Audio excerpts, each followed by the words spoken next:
Hey, morning, and welcome to Daily Revelations. Makeover. No, we're not talking makeup. We're talking something completely different. So, what am I talking about? We're talking about a makeover of the heart, and a people, a whole group of people, and how do we change where a group of people are heading when they're heading in the wrong direction? And God talks about that to Jeremiah. So I was in Jeremiah 18 today, and Jeremiah had this ministry. Almost every chapter it says, and God said, go speak this. And then he spoke that to the people, or go do this.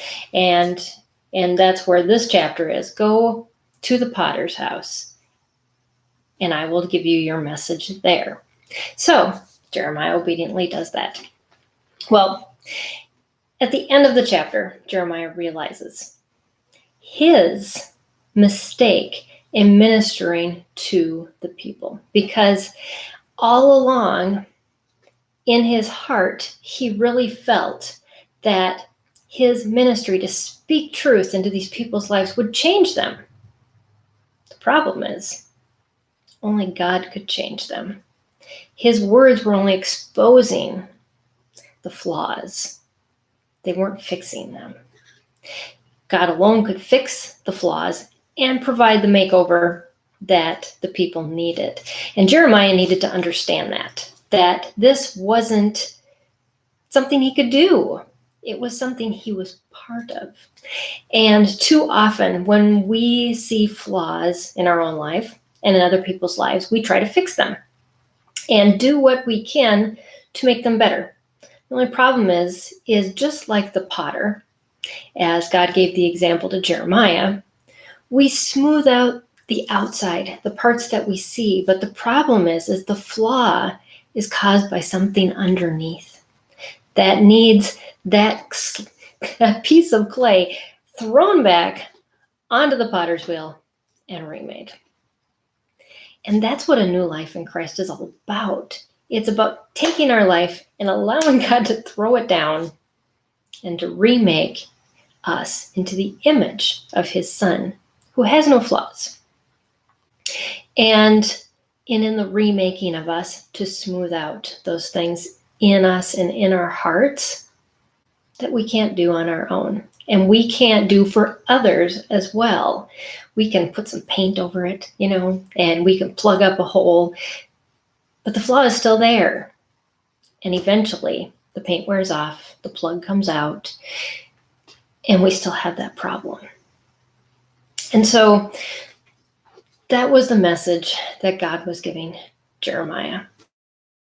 Feel that they are evil and they are stubborn. Those were the two things that God said that he needed to realize, and that he needed to let go of trying to do the work that God alone could do to these people.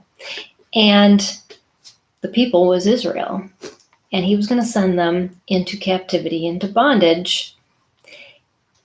And that was their slap on the slab to start the rebuilding process. And of course, in sending Jesus, his Son would be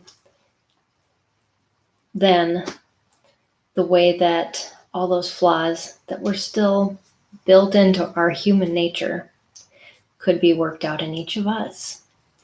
So that's really hard when you've got things in your own life that you see as sin and you go, oh, if I could just get a self-help book, if I could, do these 10 steps, I could find a video on YouTube and it would fix me. Well, it would cover it up, is the problem. It's not going to fix it, because God has to work into our hearts and bring it out from the inside. And again, in the people's lives around us, when we see our children, people we love, making bad choices, we just want to make it better. We want to fix it. We want to control what's going on in their lives so that they won't do that.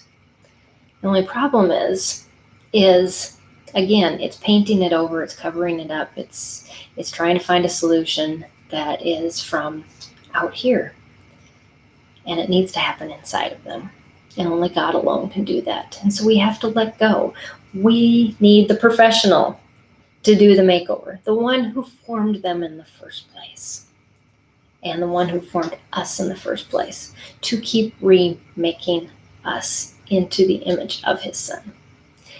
And that's really how it's done. So hard, yet so easy, all in the same wrapped up thing. But the sooner we come to that realization, just like Jeremiah did, to be able to let go and to stop holding on, or those things that we've let go and then we grab back. That's what I wrote in my planner today. Stop picking up things you already dropped and let God. You've told him, I'm going to let you take care of this, and then you pick it up again. We got to leave those with him to fix and realize that I put a list together. We continue to pray about it. Ask God for us to have the strength to not do things about it, but for his will to be done, to call it out as a sin in our own life or others, in love, of course, and point it out in the same way. And then seek God's will and work and what he's doing to perfect that. And not be upset when we see things just crumble from our own perspective, because oftentimes the crumbling is the beginning of restoration and remaking of ourselves and others. And that's what's needed. So anyways, thanks for joining me on Daily Revelations today. I am going to be gone for the next couple days. I'm traveling. I'll be speaking at a conference in Arizona. So I'll be back Monday. But have a great weekend, and I will see you all then with another Daily Revelation. Bye, everyone.